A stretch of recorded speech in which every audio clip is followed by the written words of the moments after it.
Boa noite a todos.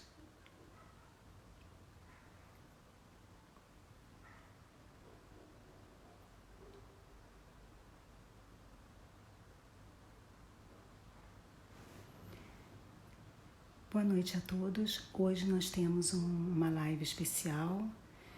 Em realidade é uma homenagem a uma pensadora latino-americana muito importante que faleceu ontem. E essa pensadora foi apresentada, eu fui apresentada a essa...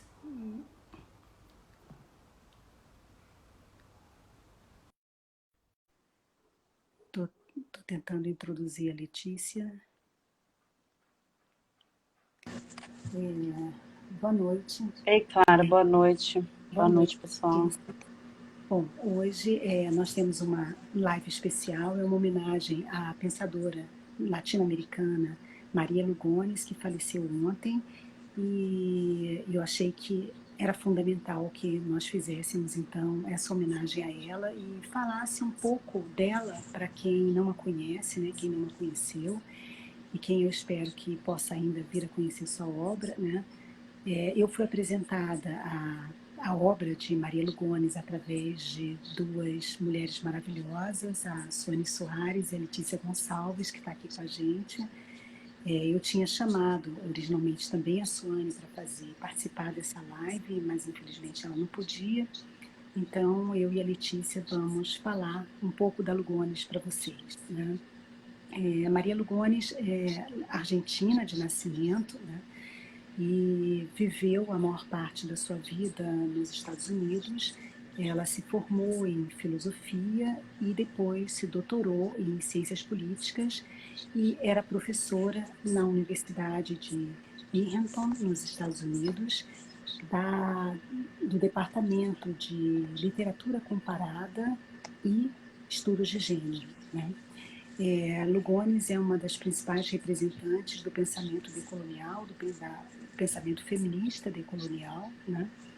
E através da sua obra, ela trouxe uma nova voz para o feminismo na América Latina e ela resgatou, através dos seus estudos, e nessa interseção entre a filosofia e as ciências políticas, ela pôde trazer para nós todo aquele elemento de conhecimento da vida prática e das culturas que geralmente a filosofia, do qual a filosofia é tão pobre, né?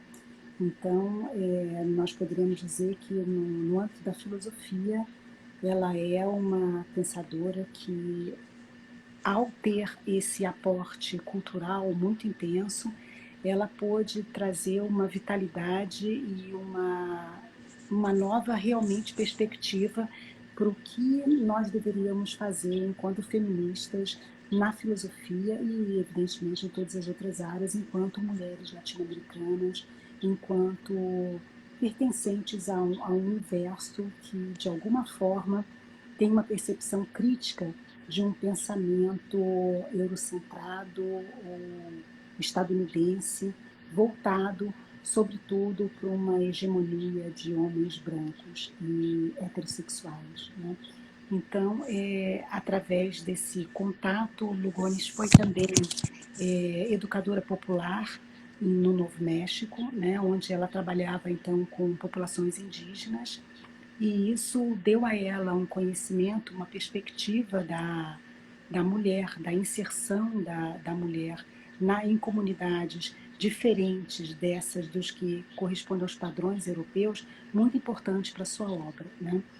Ela, inicialmente, ela trabalha com uma crítica a um decolonialismo de Quijano, por exemplo, uma perspectiva decolonial de Quijano, tentando aceitar, assumir ou endossar parte da sua crítica ao pensamento colonial, ao pensamento que impõe uma estrutura de poder colonial aos povos latino-americanos e aos povos do chamado Sul Global, né? Mas, ao mesmo tempo, ela tenta mostrar que Quijano acaba assumindo um paradigma com relação a questões de gêneros também eurocentrado, quer dizer, o mesmo paradigma que de alguma forma é utilizado no pensamento feminista tradicional e também no pensamento em geral eurocentrado, né? A ideia de que a noção de gênero é uma noção que está de alguma forma conectada a uma caracterização biológica e que ela é algo natural. Ou seja, enquanto Kim Hanna tenta mostrar que a raça ela é uma ficção, né, e que a raça é uma noção de raça, é uma construção do colonizador e uma forma de impor uma hierarquia nos povos colonizados, mas, ao lado disso, assume uma interseccionalidade que considera como fundamental para a compreensão e para a construção de um pensamento decolonial essa desconstrução da noção de raça e a interseção com uma crítica ao poder e uma crítica a todas as estruturas de colonização através do pensamento, através das práticas de produção e das práticas de organização, né, societária. Lugones tenta mostrar que, ao lado disso, há também uma necessidade de perceber a própria noção de gênero como uma igual ficção, quer dizer, tão ficcional quanto a noção de raça, e uma construção que surge também a partir de um pensamento colonial e que visa uma desestruturação de um modus vivendi das comunidades nas quais esse pensamento colonial vem a se impor, né? Ela utiliza, para falar disso, de autoras que, a partir de outras comunidades, como a comunidade Urubá e comunidades indígenas norte-americanas, ela utiliza essas autoras justamente para mostrar que em determinadas sociedades o binarismo homem-mulher ele inexistia e o próprio conceito de mulher é um conceito que é trazido junto com o colonizador, né? Ela analisa a partir do livro, por exemplo, Inventando a Mulher, né, a invenção da mulher, tenta mostrar justamente isso, né, como uma sociedade ela se vê totalmente desmontada a partir do momento que é imposto um modelo que cria nela uma situação hierárquica que antes não existia. Então, Lugones tenta analisar todos esses elementos que foram fundamentais para a dominação ou a imposição de uma certa organização diferenciada dentro dessas sociedades, né? Ela tenta mostrar, por exemplo, que em inúmeras tribos indígenas, né, a noção de homossexualidade e noções como a mulher, como eu já disse, né, e do binarismo sexual, elas são aquisições tardias que vieram junto com o processo de colonização, né? Quando figuras que, de alguma forma, eram muito mais... compunham um papel social específico, as hierarquias eram estabelecidas a partir de outros lugares, né? E não a partir da noção de gênero. E com a imposição da noção de gênero surgiu ela foi necessária para que a sociedade viesse a se estruturar de acordo com um modelo de subordinação trazido do patriarcado eurocêntrico, né? Então, ela tenta fazer uma crítica a isso, tenta apontar para esse outro lugar do qual nós podemos falar sem nos reportarmos a essas categorias. E tenta fazer uma crítica, tenta mostrar a necessidade, o quanto é um pensamento crítico, ele precisa ser um pensamento que ele, de fato, tente se perguntar pelas bases das categorias que nós utilizamos para nos referir às hierarquias que constituem a nossa sociedade. E a geração dessas categorias, ela tenta mostrar que são elas próprias forma de cristalizar essa relação de poder sem que se perceba exatamente o modo como essas categorias deveriam ou estão de alguma forma interconectadas. né? E um exemplo claro disso no pensamento feminista é o modo como as diversas ondas do feminismo que se desenvolveram de acordo com o pensamento feminista eurocêntrico, né, estadunidense, como elas se reportam sempre à mulher a partir de um paradigma da mulher branca europeia, né? Então, muitas vezes, isso fica claro na segunda onda do feminismo, quando se menciona as características do feminino, né? Elas são características que, evidentemente, não se reportavam a mulheres negras em vários momentos históricos. Por quê? Porque são sempre características que indicam uma certa fragilidade, uma certa necessidade de acesso a postos, quando no caso da mulher negra, a mulher negra ela já sempre teve que, de alguma maneira, de participar das mesmas atividades que os homens, e ela nunca pôde se colocar, significa ela nunca se colocou, né, mas nem, né, no contexto jamais permitiria, como a frágil, a que precisa de alguma forma de lutar para o reconhecimento de características próprias voltadas para esse aspecto da fragilidade. Então, na verdade, o que a Lugones tenta fazer é justamente tentar mostrar que o próprio feminismo eurocentrado é um feminismo que esqueceu grande parte das mulheres, ou que alijou dessa luta as lutas de várias mulheres. E tenta, como as feministas decoloniais em geral, né, tenta mostrar que esses aspectos não são aspectos reativos que nós desenvolvemos a partir de uma diferenciação com o pensamento da colônia, mas são aspectos positivos que as filósofas, as pensadoras decoloniais possuem e que resistem há muito tempo para que possam ser percebidas e identificadas dessa forma, para que as suas lutas possam ser percebidas dentro dessa particularidade, né? Então, eu vou deixar agora para a Letícia tentar falar um pouco mais da Lugones, um pouco mais do pensamento dela, um pouco mais de tudo isso que ela trouxe para a gente, toda essa contribuição que ela trouxe para nós, que queremos pensar efetivamente um pensamento próprio, um pensamento que tenha uma relação, que esteja conectado com as diversas formas de opressão que a mulher vive nas sociedades colonizadas, né?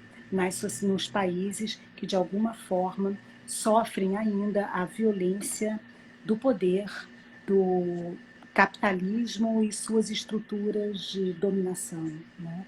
Então, eu vou passar para a Letícia falar um pouco mais sobre isso. Oi, Clara, boa noite às pessoas que toparam conversar com a gente um pouco hoje. Acho que a Clara falou as questões talvez mais centrais do pensamento da Lugones, né? Nós pensamos em fazer essa conversa hoje porque, assim como as outras pessoas, nós fomos surpreendidas com essa triste notícia, né, de perda de uma das feministas mais importantes para o pensamento decolonial e para o feminismo da América Latina, né? Particularmente para mim, a Lugones era e vai continuar sendo a principal referência do feminismo decolonial.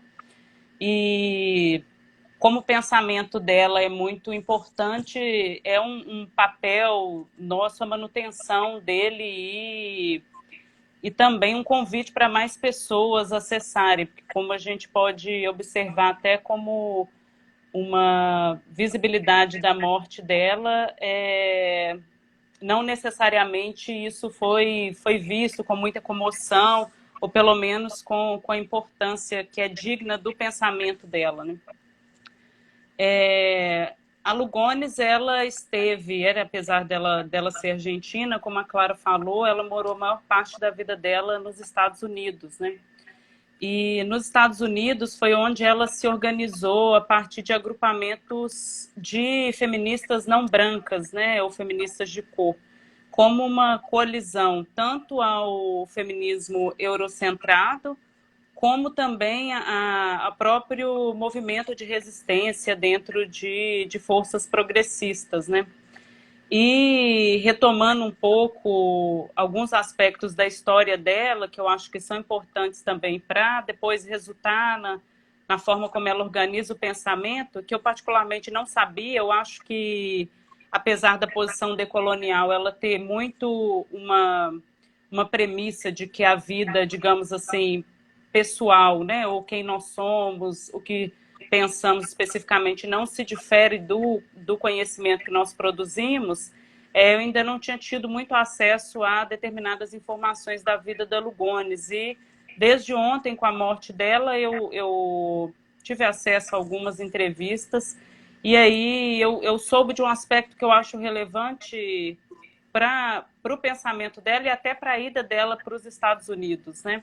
Que é uma entrevista que ela deu no ano passado. Ela contou que quando ela tinha 15 anos, ela morava com os pais, acredito que ainda na Argentina, e o pai dela era um reitor, a condição econômica dela era considerada privilegiada, e ela tinha um namorado de idade próxima e pensava em iniciar a vida sexual, mas ela queria contar para os pais, porque ela tinha uma percepção, ela não se reconhecia como feminista ainda, mas ela tinha uma percepção que isso era um problema para as amigas dela, porque as amigas iniciavam a vida sexual nessa faixa também de idade, mas quando tinham qualquer tipo de problema, por exemplo, para usar métodos contraceptivos ou mesmo relacionados à saúde, eles não podiam contar com a ajuda dos pais, porque isso era um segredo. E aí que ela optou por contar para os pais, e a saída do pai dela foi enviá-la para um manicômio, onde ela ficou um período recebendo tratamento com eletrochoque, e um momento em que ela teve muito receio de perder as capacidades mentais. Assim, ela contou nessa entrevista que ela ficou com medo de, apesar de ter muito interesse intelectual, de ela não ter mais capacidade depois que ela saísse desse manicômio. E que aí ela pedia para as pessoas enviarem livros para ela, mas que a própria instituição não permitia que ela tivesse acesso aos livros. E o único conteúdo que ela podia consultar tinha a ver com o aprendizado de outros idiomas. E aí que ela passou um período estudando outras línguas, e que quando ela conseguiu sair, a única possibilidade que ela viu, e aí ela tinha 16 anos, de negociação com o pai dela, para ela não viver nessa situação de clausura, foi ela ir estudar em um outro país, mas condicionado a ser acompanhada por um namorado da época, que seria esse com quem ela se interessou por iniciar a vida sexual. E que esse namorado, à época, a estuprou algumas vezes. Então, na verdade, ela não tinha nenhum interesse em manter contato com ele, porque ele era um agressor, mas essa era uma condição do pai dela para ela sair do país.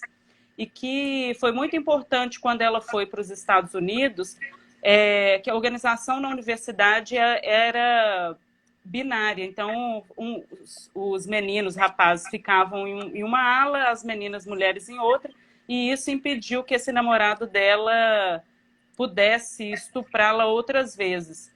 E, ao mesmo tempo, eles foram se afastando, e foi quando ela conheceu uma moça chamada Cláudia, se apaixonou por ela, e ela diz que com 17 anos que ela passou a se identificar como lésbica, né? E a Lugones, ela diz também nessa mesma entrevista que ela se interessou pelos estudos, quando ela já era professora, ela se interessou pelos estudos do grupo sobre colonialidade e poder, mas foi o Quijano que se aproximou dela, e não o contrário, né? Que quando eles deram aula num período na mesma instituição, que foi onde ela continuou até esse ano, né? E que o Quijano ficou muito interessado no formato das aulas dela, que produziam muitas discussões interessantes, passou a frequentar as aulas, e foi assim que ela começou a contribuir com o grupo sobre colonialidade e poder, né? E, como a Clara disse, né, o próprio grupo Colonialidade e Poder, ele é muito importante para os estudos sobre decolonialidade na América Latina, né?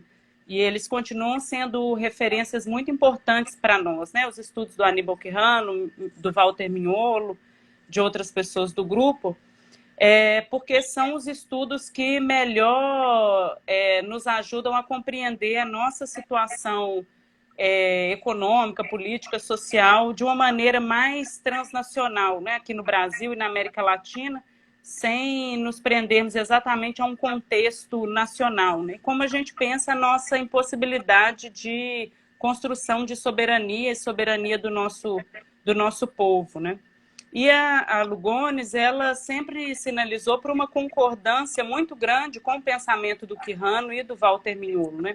Principalmente nesse esforço todo de compreender como a modernidade, o padrão de poder da modernidade tenta ocultar determinados mecanismos de manutenção da exploração dos territórios e dos povos, por exemplo, na América Latina, dizendo que a modernidade substituiu um modo de funcionamento do poder colonial, né? Que então haveria uma outra fase, e os estudos coloniais eles vão justamente defender como a modernidade ela necessita da colonialidade. Não há modernidade sem colonialidade.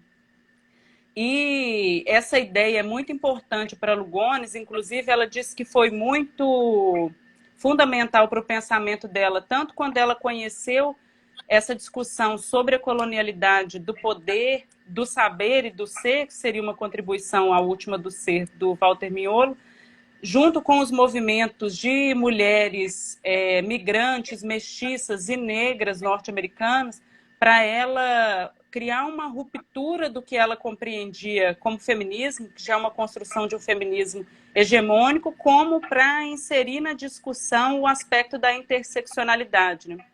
E, de toda maneira, a gente pode dizer que os estudos do grupo sobre colonialidade e poder, eles são muito reconhecidos, mas que a discussão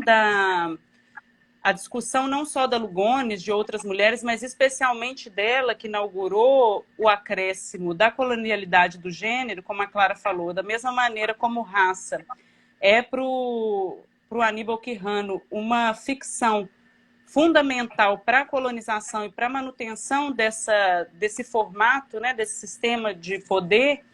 Para Lugones, não é possível pensar a colonialidade, tendo a raça como uma ficção fundante, sem pensar também a noção de gênero igualmente como uma ficção, né?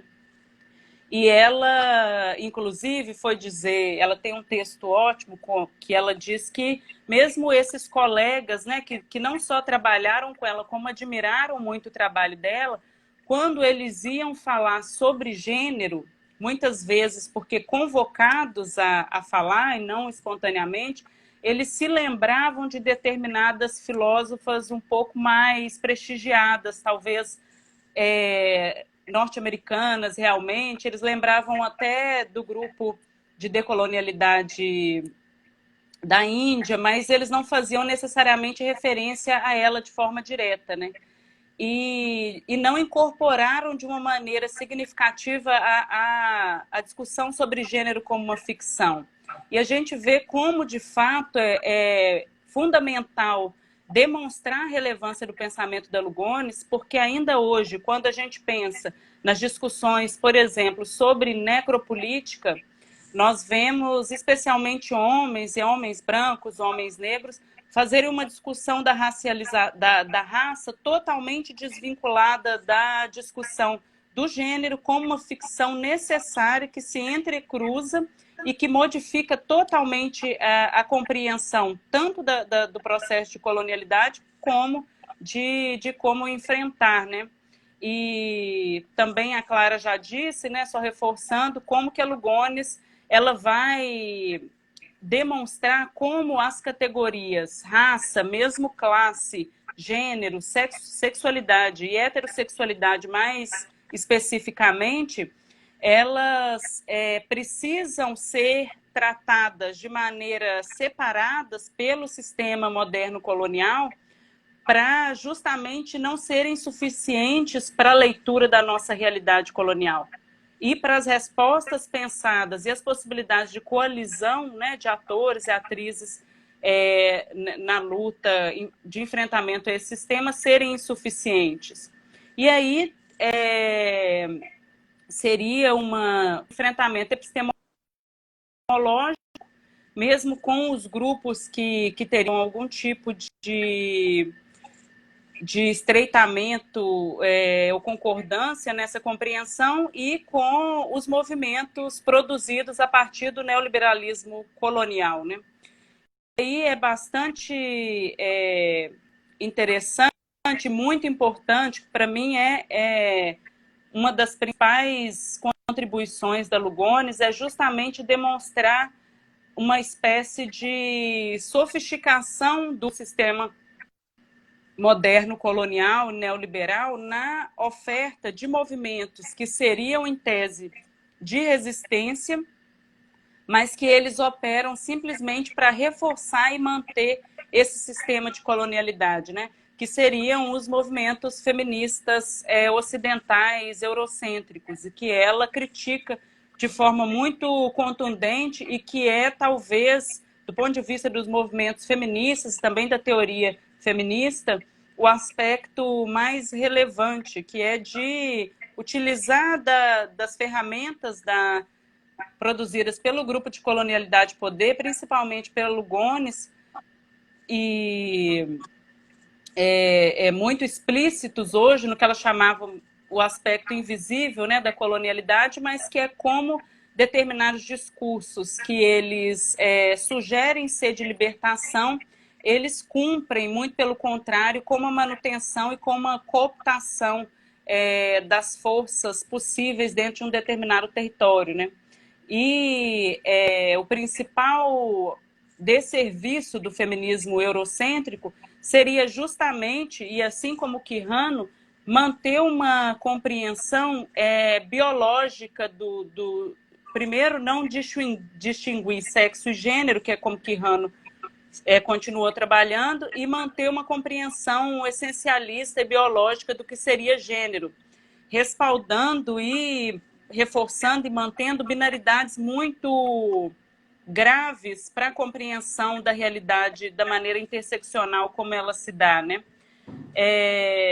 E como a Clara disse, né, a Lugones, ela se inspirou, ela encontrou com esse grupo de colonialidade e poder, ela sempre colocou o Quijano como uma das grandes referências dela, mas ela também se inspirou nesses estudos, por exemplo, sobre a sociedade africana Yorubá, que foi apresentada pela Yeronke Oyemi, que é uma feminista nigeriana, né? Que estudou uma determinada sociedade e demonstrou como as relações de gênero binárias e a própria hierarquia, elas não funcionavam dessa maneira antes da colonização, né?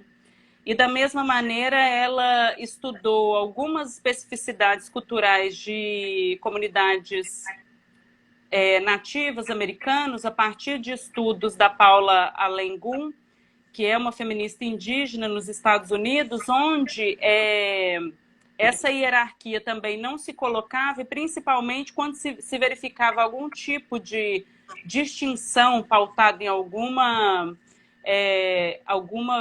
binarismo, ele tenderia a reconhecer, até por uma experiência religiosa, as mulheres a partir de um lugar de muito respeito, o feminino de maneira geral, né? E são sociedades que não... Porque ela discute isso também bastante, como o binarismo ele vai extinguir, uma vez que ele reforça somente o homem e a mulher a partir de lógicas identitárias, ele exclui, do ponto de vista da heterossexualidade e da cisgeneridade, todas as outras possibilidades de expressões nesse sentido, né? Então, que o feminismo europeu ocidental, neoliberal, ele reforça isso na medida que ele ainda vai defender que existe um sujeito universal do feminismo, e esse sujeito universal ele seria uma mulher branca, heterossexual, escolarizada, de classe média, etc., cujos problemas estariam quase que exclusivamente relacionados à relação com o homem, né? E para Lugones, nem o patriarcado explica toda a condição de colonialidade e nem a relação com o homem, assim, de uma perspectiva identitária, serve para explicar toda a condição de colonialidade de um povo, né? E, nesse sentido, ela vai, muito antes da Butler, inclusive, colocar em questão a possibilidade de reconhecer ou de eleger um sujeito para o feminismo, né? E, curiosamente, não é tão curioso, né, mas é a Butler que se tornou autora desse pensamento, né, que critica a mulher como um sujeito monolítico, homogêneo, e como sujeito do feminismo, né? E a Lugones não é reconhecida a partir desse lugar. Mas, enfim, para voltar para você, Clara, acho que a Lugones ela demonstrou de uma maneira muito contundente como não é possível não fazer uma leitura crítica sobre como o sistema decolonial moderno de gênero ele vai se reatualizando a cada ciclo e conforme as forças em questão se reorganizam, e que é sempre importante se perguntar sobre essas novas formas de colonialidade, partindo do pressuposto que nenhuma leitura ela é suficiente se ela não reúne a compreensão de que raça, classe, gênero e sexualidade são estruturas que só fazem sentido quando lidas como ficções que se entrecruzam, né, e assim produzem e mantêm esse sistema de dominação. Que separadamente analisar qualquer uma dessas categorias é também uma invenção não só do feminismo branco, mas do próprio capitalismo neoliberal, né? E que perseguir essa armadilha do capitalismo neoliberal não só não vai resultar em nenhum tipo de avanço ou ganho para o nosso povo, né, o povo latino-americano, como contribui com o fortalecimento e manutenção desse sistema de dominação, né? Letícia, eu vou voltar para um ponto que você mencionou, que é a questão dela com a Butler, quer dizer, na verdade, não a questão dela com a Butler, mas quando você mencionou isso. É muito curioso porque ela mostra em vários estudos, ela discute, por exemplo, a questão da intersexualidade, né, e do terceiro sexo, e o tempo todo mostrando que o aspecto novo dessa questão é um aspecto que simplesmente surge a partir do rechaço da normatividade da sociedade patriarcal heteronormativa mesmo, né? Quer dizer, porque em sociedades indígenas e em várias sociedades, né, ela menciona assim, numericamente, né, isso, as pessoas, bom, é até curioso, né, a gente falar isso, porque a pessoa intersexe, se a estatística de que cada um ser humano que nasce, cada 100 ser humano que nasce, um é intersexo, é muito curioso que a intersexualidade seja um tema tão recente, né, no debate social contemporâneo, né? O que a gente percebe sobre isso é que as pessoas, a maior parte das pessoas nem sabe o que é intersexualidade, né? E ela tenta mostrar que em várias comunidades pré-coloniais a intersexualidade era simplesmente um fato, assim como o terceiro sexo era simplesmente um fato. E o terceiro sexo, ela tenta deixar bem claro, não significa o masculino, o feminino e um outro que nós nomearíamos, sei lá, W, né? Mas não é isso, mas é justamente o terceiro sexo como o não fechamento numa perspectiva binarista, né? Quer dizer, o terceiro sexo é qualquer coisa que não seja o binarismo.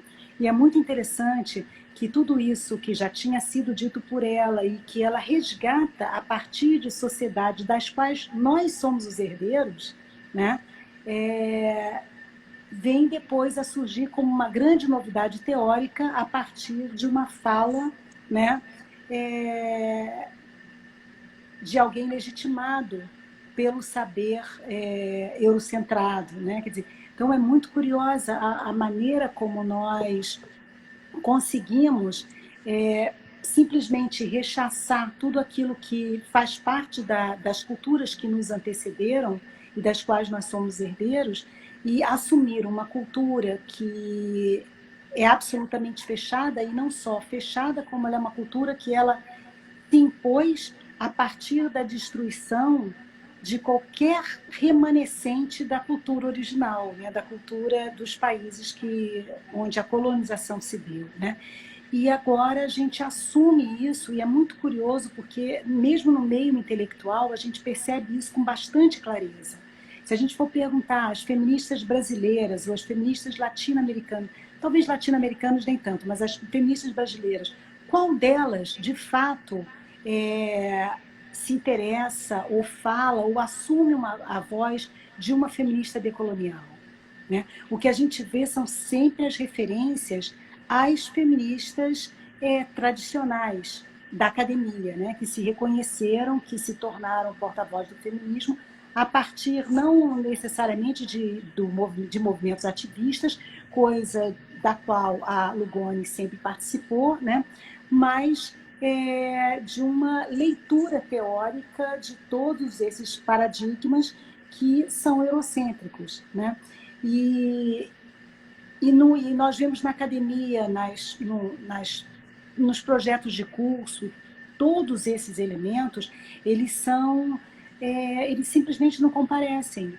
Nós não temos disciplinas que tratem, né, disciplinas oficiais que tratem a decolonialidade e uma percepção do feminismo decolonial. Nós não temos essa interseccionalidade que é tão importante hoje em dia para compreender e para, de alguma forma, poder reagir às opressões. Nós não temos essa interseccionalidade pensada nos currículos de filosofia ou de outras áreas, né? Nós temos esporadicamente cursos optativos que são fornecidos em filósofos que saem desse modelo tradicional, mas, de uma maneira geral, isso não está presente na nossa academia. E o não estar presente aponta para o fato de que nós continuamos reproduzindo esses mecanismos, né? Nós continuamos com os preconceitos acadêmicos que foram imputados a nós no passado, né? E hoje em dia achamos que só conseguimos produzir um pensamento se de alguma forma nós reproduzimos ou interpretamos o pensamento de um europeu ou de um estadunidense, né? É curioso que é muito comum, por exemplo, se você diz, eu trabalho com feminismo, aí as pessoas perguntam, com qual autor, né? Com qual autora, no caso. E geralmente, o que se percebe, mesmo nos principais encontros feministas, muitas vezes você tem, por exemplo, grupos de estudo sobre a Butler, mas você não vê praticamente, eu acho que você não vê, eu não me lembro de ter visto até então, grupos de estudos sobre decolonialidade, sobre feminismo decolonial, né? Então, eu ousaria dizer que até o ecofeminismo, ele se tornou algo mais próximo da academia porque ele tem também uma herança eurocêntrica forte, né?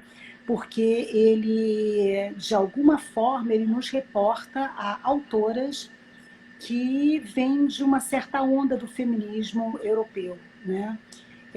Então, eu acho que a Lugones, quer dizer, romper com esses paradigmas é muito difícil. A gente tem que lembrar, sobretudo, que a Lugones ela fez 76 anos, né?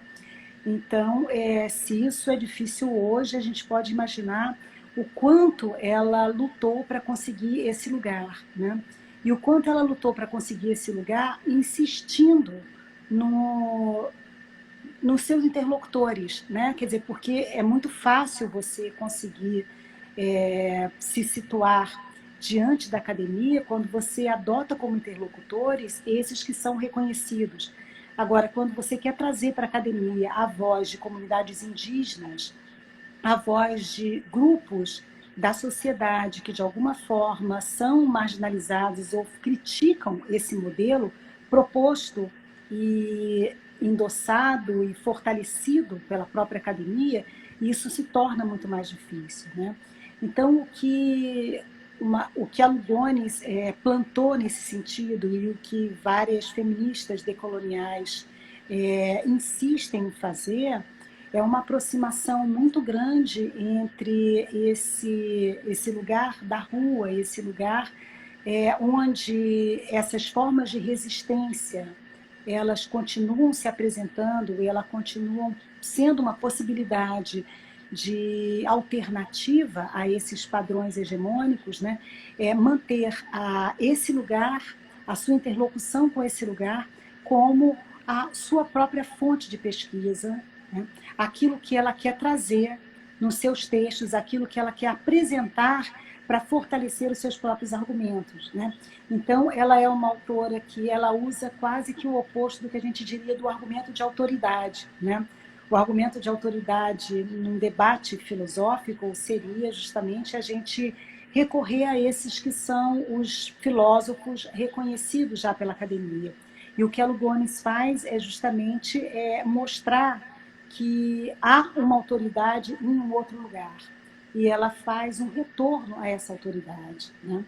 E é muito curioso que quando ela traz a voz de pensadoras que são do meio indígena e que produzem e que trazem, né, a forma de organização pré-colonial para o nosso debate, ela tenta mostrar como o lugar dessas supostas mulheres, aí a gente tem que colocar uma aspa nas mulheres, né, porque mulher já é parte desse vocabulário, dessa categoria trazida e de alguma forma incorporada por nós pelo colonialismo, né?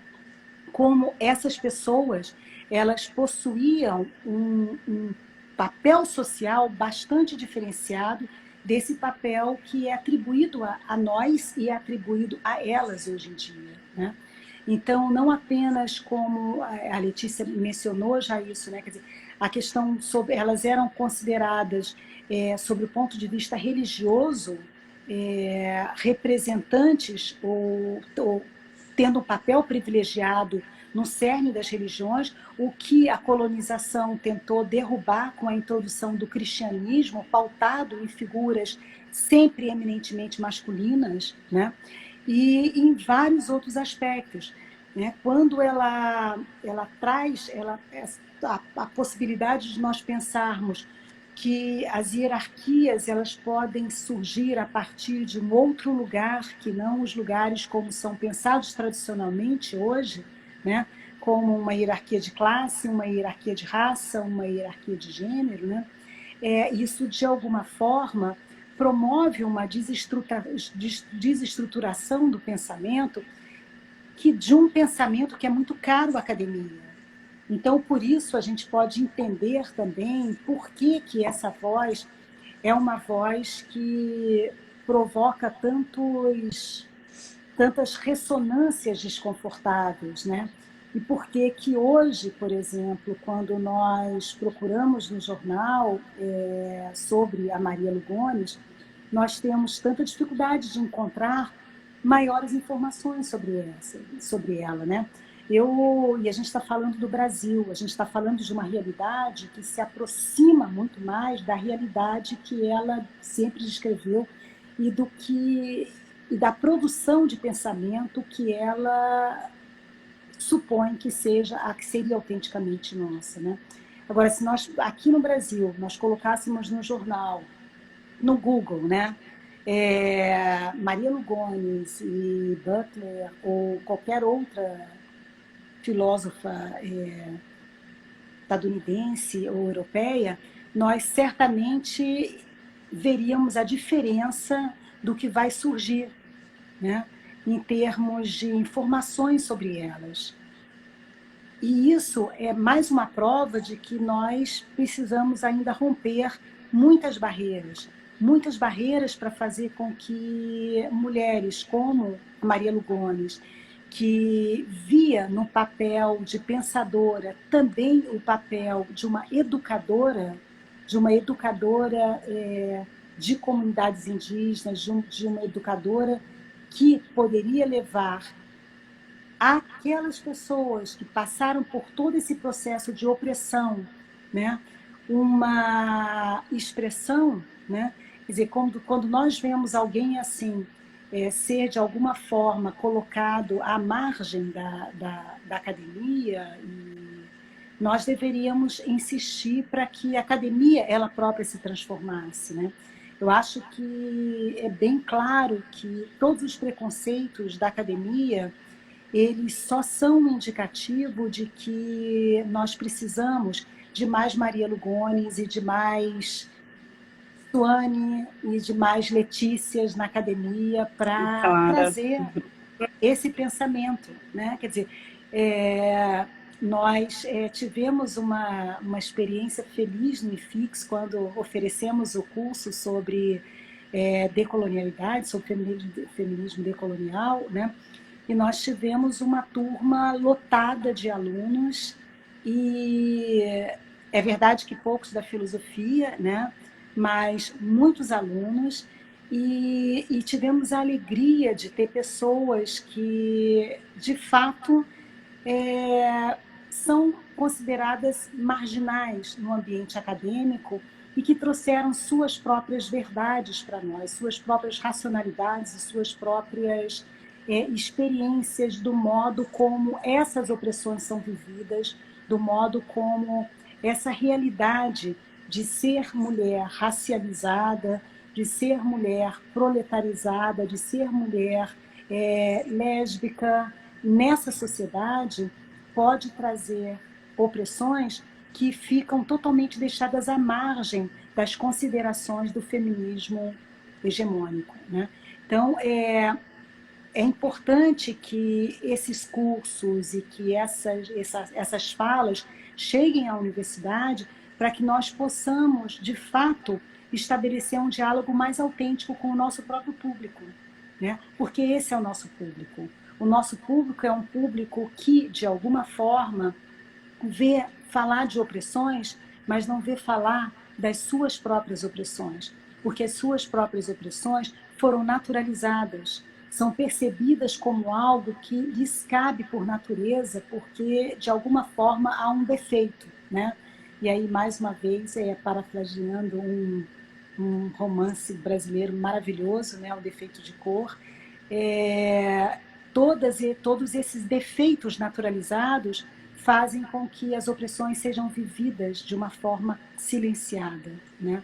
E nós não apenas não podemos deixar que a academia, ela, de alguma forma, ela fetichize o lugar da opressão, ela fetichize o poder colonial, né? O saber colonial, o saber dos opressores, mas temos que fazer com que ela, antes de mais nada, ela seja o lugar da dissolução dessas categorias, né? E o lugar onde elas são percebidas como mais uma forma de opressão, mais uma forma de enfraquecer uma luta que é de todos nós, né? Quando a Lugones fala, por exemplo, mulheres de cor, e ela se coloca dentro do grupo de mulheres de cor, eu gostaria de poder dizer que mulheres como eu, como a Letícia, também podemos fazer isso, porque uma mulher de cor é uma mulher que foge justamente a um modelo, né, de uma europeia e que, de alguma forma, sente, dependendo do contexto em que ela se situa, ela sente a percepção de que a opressão para ela bate de uma forma diferenciada, né? Ela é, por exemplo, uma latina, ela é uma mulher hipersexualizada por razões de paradigmas construídos, né, a partir de toda uma mitologia dos povos colonizadores sobre o que é a mulher mestiça, né, uma mulher que, de alguma forma, se tornou, é fruto dessa violação do colonizador, né? Então, eu imagino que nós temos hoje em dia na academia já como alunas e muitas mulheres que têm uma percepção muito mais clara das diversas formas de opressão que atingem a cada uma de nós e as atingem de uma forma mais direta, no caso de muitas delas, né? E eu espero que com isso nós possamos começar a mudar esse perfil e possamos começar a dar uma cara mais própria, né, ao nosso próprio pensamento, né? E que paremos de fazer isso de toda vez que se procura um referencial para alguma coisa que diz respeito a nós tenhamos que encontrar esse referencial num nome que vem de uma academia que não é a nossa, né? De um lugar que não é o nosso, né? Eu pensei que seria interessante, mas eu não saberia como fazer isso aqui. Eu acho que quem está escutando pode fazer, que a gente colocasse aqui alguns textos da Lugones para que vocês pudessem acessar. Eu pensei até em tentar disponibilizar PDFs com textos da Lugones, para que a gente possa também ajudar na divulgação desse pensamento, né, do pensamento decolonial como um todo. E nós pretendemos também fazer um número, né, um livro em homenagem a Lugones, né, um livro que trate do feminismo decolonial, em que possa ser apresentado não apenas o pensamento da Lugones, que por si só não precisa de ser interpretado, esclarecido, nem nada, ele é muito acessível, né? Mas também a nossa própria idade, né? Quer dizer, o nosso próprio pensamento como um pensamento que, de alguma forma, oferece uma via crítica às estruturas hegemônicas, né? Dentro da academia, dentro da sociedade, dentro do mundo, né? E eu não sei há quanto tempo nós estamos, mas eu passo para a Letícia, não sei se ela quer acrescentar alguma coisa, se ela gostaria de finalizar. E eu não sei se vocês têm perguntas também, imaginei que hoje talvez fosse mais difícil, né, surgirem perguntas sobre isso. Clara, só um Mas... comentário que eu assisti uma participação dela, da Lugones, numa mesa recente, foi no dia 6 de junho, que a pessoa que mediava perguntou para ela se, nesse momento de pandemia, ela tinha uma posição otimista ou pessimista sobre a possibilidade de alterações sociais significativas, né? E aí ela respondeu que preocupava muito a ela, porque quando a gente pensa em colonialidade, é muito importante justamente a gente pensar como certas ideias elas vão sendo impostas e muito rapidamente assimiladas, né? E que ela se preocupava com essa imposição dessa chave repetida de leitura de uma adaptação a um novo normal, que para ela era otimista no sentido de que para a praxis feminista decolonial, a pergunta sobre que mundo nós queremos e que tipo de relações nós defendemos, ela é central e que um momento como esse é muito oportuno para esse tipo de pergunta. Que então seria um papel decolonial recusar essa imposição e assimilação de que já tem uma nova normalidade sendo construída, porque isso seria justamente uma nova formulação do sistema colonial moderno, né? Mas que, por outro lado, ela não... que a própria Covid, a pandemia, né, demonstrou como todos os processos eles estão realmente conectados, né? E que como a maneira como as pessoas são expostas ao vírus, adoecem, morrem, e as outras consequências, elas são muito desiguais, né? E que ela não era nem um pouco otimista sobre a possibilidade de qualquer alteração no jogo do próprio poder, né? Mas que nesse balanço entre um otimismo por poder, neste momento, colocar qual seria o nosso projeto decolonial de sociedade, muito organizado pela possibilidade de estabelecer relações comuns e comunitárias e fortalecer esses laços pessoais, né, de maneira interconectada, mas que, por outro lado, o poder ele está se reconfigurando de uma outra maneira agora nesse novo ciclo, né? Mas aí ela finaliza de uma maneira muito inspiradora também, que é dizendo que apesar do otimismo ser um otimismo crítico, que ela continuaria ainda na posição de quem luta e que para quem luta não é possível não ser otimista, né? De alguma maneira ou de outra, né? E aí ela diz que o neoliberalismo colonial ele promete um futuro, né? Mas que é para a gente continuar não acreditando na promessa desse futuro do sistema moderno colonial, mas que para não acreditar a gente precisa continuar tentando construir o futuro que a gente acredita, né? Talvez seja possível que essa essa bambeada que o capitalismo teve, é claro que o capitalismo consegue se reconstruir sempre de uma forma muito eficaz, mas talvez ele deixe furos, né? E talvez nesses furos surja a possibilidade de alternativas, né? Pelo menos de ampliar as alternativas, né? Talvez haja um empoderamento ou a tentativa de alguns grupos se tornarem autônomos a partir da percepção de que essa quebra do sistema como um todo poderia ter sido evitada por alternativas marginais, né?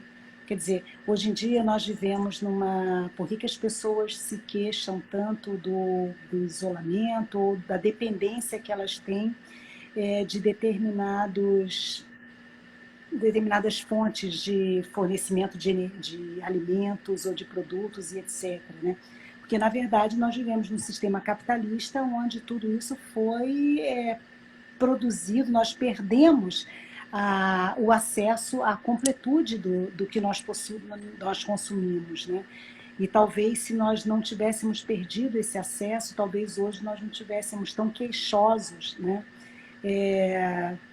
Da dificuldade que estamos tendo de acessar certos bens. Então, isso eu acho que, por exemplo, foi um buraco que se criou e que vai fazer com que as pessoas, de alguma forma, passem a pensar mesmo em alternativas, né? Passem a pensar uma forma de vida que seja menos dependente do que o capitalismo produz, né? E eu acho que um outro elemento também que a pandemia deixou mais evidente, no início da pandemia, e vocês devem se lembrar disso, era muito comum que as pessoas dissessem: esse vírus pelo menos é democrático, né? E muita gente famosa em live ou em qualquer outro lugar veio com essa história de que o vírus era democrático e que tem rico também tendo a doença e etc., né? E em pouco tempo ficou evidente que essa fala era no mínimo hipócrita, né? E que um vírus, ele até pode, de alguma forma, pegar qualquer pessoa, mas as condições de vida das pessoas são diferentes, o que vai fazer com que o enfrentamento da própria pandemia seja muito diferente, né? E eu acho que, então, isso exacerbou a percepção para um determinado grupo da desigualdade. E eu acho que isso também foi uma coisa positiva, né? Não, evidentemente, dos grupos que sempre foram vitimados pela grande desigualdade, mas pelo menos é um discurso que eles não podem mais ter. Eu, hoje em dia, acho que certas falas, elas se tornaram, de fato, uma farsa. E fica muito mais evidente isso, né? Da mesma maneira que, a partir de todo esse pensamento decolonial, se torna uma farsa a ideia de que nós somos um ser humano abstrato com características comuns, né, a todos os outros seres humanos, e que por causa disso, o que é fundamental para todos os seres humanos é X, Y, Z, ou seja, todas essas percepções relacionadas à natureza humana, eu acho que a partir de pensamentos críticos e do pensamento colonial, decolonial entre eles, se tornou evidente, né? Quer dizer, essa própria concepção de natureza humana, ela é uma concepção de natureza humana europeia e que, nesse sentido, carece de uma crítica e ela é uma forma de deixar de fora a demanda de muitos indivíduos, né? E Claro, que eu por... acho que o tempo vai cortar agora. Tá. É, Então, é então só